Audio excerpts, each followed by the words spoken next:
AMR से बचने के लिए एंटीबायोटिक का समझदारी से इस्तेमाल करना जरूरी। डॉक्टर CIDSCON 2025 में विशेषज्ञों ने AMR एंटीमाइक्रोबियल रेजिस्टेंस से निपटने के लिए बहुआयामी दृष्टिकोण पर जोर दिया। Mumbai clinical infectious disease society के 15वें वार्षिक सम्मेलन CIDSCON 2025 में देश भर के डॉक्टरों ने कहा कि एंटीमाइक्रोबियल रेजिस्टेंस AMR यानी संक्रमण पर दवाइयों का असर कम होना भारत के लिए बहुत बड़ी समस्या बन गई है।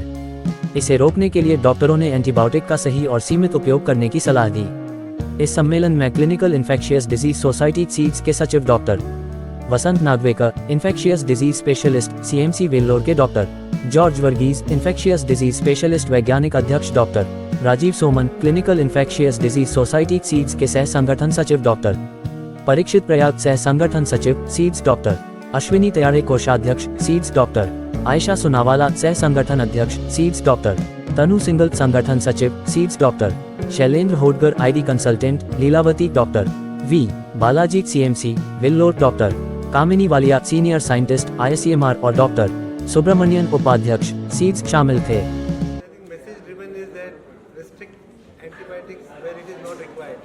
जिधर एंटीबायोटिक का जरूरत नहीं, लाइक वायरल इन्फेक्शन है या डेंगू है, उधर जिधर चिकनगुनिया है, जो वायरल इन्फेक्शन है जिधर एंटीबायोटिक का ज़रूरत नहीं उसको उधर नहीं यूज़ करने का, और जिधर ज़रूरत है उसको भी रैशनलाइज करके जो प्रोटोकॉल है, जो गाइडलाइंस है उसको फॉलो करके यूज़ करना है। That is very important. Just किसी भी कोई भी खांसी है, निमोनिया है, कोई भी एंटीबायोटिक हो, उसके लिए सब गाइडलाइन सब जगह पे, तो I think everybody has to, सभी को, इवन ICMR का गाइडलाइंस है ऑन इन्फेक्शन डिजीज सिंड्रोम पे अभी रिलीज हुआ है, न्यू गाइडलाइंस रिलीज हुआ है, इसके पहले भी एंटीबायोटिक पॉलिसी रिलीज हुई है। ये सब सभी डॉक्टर्स को उसको फॉलो करना है। तो कौन सा एंटीबायोटिक, कौन से, लाइक यूरिन इन्फेक्शन के लिए अलग एंटीबायोटिक है, निमोनिया के लिए अलग एंटीबायोटिक है, एब्डोमिनल इन्फेक्शन के लिए अलग एंटीबायोटिक है, सबके लिए अलग। तो जिसका ज़रूरत है वही एंटीबायोटिक यूज़ करना ज़रूरी है। तो अगर करेक्ट एंटीबायोटिक यूज़ करेंगे करेक्ट ऑर्गेनिज्म के लिए तो ऑटोमेटिकली रेजिस्टेंस कम हो जाएगा, और जिधर ज़रूरत नहीं है उसको नहीं यूज़ करना बहुत important. So this is my strong message, that use antibiotic judiciously where it is required, and use it judiciously wherever it is required to follow the guidelines. We have national guidelines है ICMR का antibiotic policy, और अभी syndromic diagnosis पे भी ICMR का बड़ा booklet है, उसको सब फॉलो करेंगे strictly. I think then everything will follow. इसके जो रोकथाम की चीज़ें हैं, इसको लेके बचाव की जो चीज़ें हैं उसके लेके क्या कुछ कहना चाहिए, अगर इससे कुछ या आई थिंक वही डॉक्टर सुमन ने बताया था आपको कि ये शुरुआत घर से होनी चाहिए। Hand wash in the hospital, primary care centre, secondary care centre, tertiary care centre, सब जगह पे hand hygiene is the most important. सब जगह अभी कोविड में क्या किया अपन सब लोग ने, वो सिखाना पड़ा क्या सबको? नहीं ना, कोई हैंडल भी ट्रेन में भी पकड़ा तो घर आके तुरंत hand, they were keeping hand रब।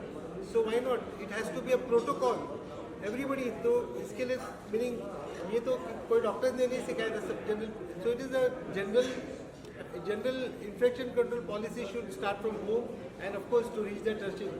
जो हमको डॉक्टर्स को इन्फेक्शन कंट्रोल को करना है, definitely we would follow that, but everybody has to, it is a team work and it only then we can win. India में सेल्फ मेडिकेशन का भी बहुत प्रॉब्लम है। लोग दुकान पे जाते हैं, मर्जी से एंटीबायोटिक खरीद के खाते हैं, जैसे ऑगमेंटिन है, there are many such products which are bought over the counter. वो ओवर द काउंटर इसलिए रखा है सरकार ने ताकि कोई डिप्राइव ना हो जाए जो जेन्युइनली जिसको ज़रूरत है। So over the counter ban करना is not an answer for this, but लोगों को सेल्फ मेडिकेशन नहीं करना है। फैमिली में किसी को बीमार हुआ, दवाई दी डॉक्टर ने, वो खुद अपने आप से नहीं खानी है। फ्रेंड पे अगर किसी एंटीबायोटिक प्रिस्क्राइब हुई थी किसी डॉक्टर से, तो वो अपने आप खरीद के नहीं खानी है। सो ये रिस्पॉन्सिबल बिहेवियर दोनों तरफ रिक्वायर्ड है। पेशेंट बहुत बार जाके डिमांड करता है डॉक्टर को कि मुझे एंटीबायोटिक दे दो। I have seen retail chemist के शॉप पे लोग जाके बोलते हैं कोई ठीक ठाक करने वाली एंटीबायोटिक दे दो। मैं बहुत क्यूरियस थी कि अब ये रिटेल केमिस्ट क्या जवाब देगा इसको। उसने बोला नहीं, ऐसी कोई एंटीबायोटिक नहीं आती। उसने तो बोल दिया, पर कितने सारे ऐसे भी होंगे जो पकड़ा देते हैं। नॉरफ्लॉक्स की गोली पकड़ाई अगर पेट खराब है, या ऑगमेंटिन की गोली पकड़ाई। नॉरफ्लॉक्सासिन बहुत मिसयूज़ हुई है डायरिया में पिछले बहुत सालों तक, और अब वो डायरिया के लिए इफ़ेक्टिव नहीं है। ऐसे अगर हम मिसयूज़ करते रहेंगे हम दवाइयों को खोते जाएंगे। अगर हमें दवाइयों की लॉन्जिविटी बढ़ानी है, दवाइयों को ज़्यादा देर तक इस्तेमाल करना है, तो उनको थोड़ा रैशनली और रिस्पॉन्सिबली यूज़ करना है। ये मैसेज है आज के लिए फॉर एंटी माइक्रोबियल रेजिस्टेंस। और जहाँ वैक्सीन की ज़रूरत है वैक्सीन लगवाओ। हर साल फ्लू फैलता है, फ्लू के चक्कर में इतना एंटीबायोटिक यूज़ होता है बिकॉज पता ही नहीं चलता वायरल है या बैक्टीरियल है। वो करवाना बहुत ज़रूरी है। फ्लू वैक्सीन्स लगवाओ, और कितने वैक्सीन्स हैं जो लगवाओ। सो ये बेसिक जो हेल्थ के प्रिंसिपल्स हैं उन्हीं को ही फॉलो करने की बात हो रही है। और जब प्रॉब्लम हो तब डॉक्टर के पास जाओ। डॉक्टर को प्रेशराइज मत करो कि एंटीबायोटिक प्रिस्क्राइब करें। एंटीबायोटिक जैसे हमें परवाह है कि पानी गंदा नहीं होना चाहिए, हमारे वाटर रिसोर्सेज ठीक रहने चाहिए, हवा साफ होनी चाहिए। एंटीबायोटिक का भी लिमिटेड रिसोर्स है, बनते ही नहीं जाएंगे। पिछले 20 साल से कोई नया एंटीबायोटिक नहीं आया है। तो जो एंटीबायोटिक्स अभी हैं या जो मार्केट में अभी आएंगे उनको जुडिशियसली यूज़ करना है। उसके लिए एक मल्टी लेयर्ड और स्ट्रेटेजिक अप्रोच चाहिए। कम्युनिटी पे मिसयूज़ नहीं हो, डॉक्टर्स रिस्पॉन्सिबली प्रिस्क्राइब करें, हॉस्पिटल्स भी रिस्पॉन्सिबली एंटीबायोटिक को यूज़ करें जो उनके हॉस्पिटल फार्मूलरी में है।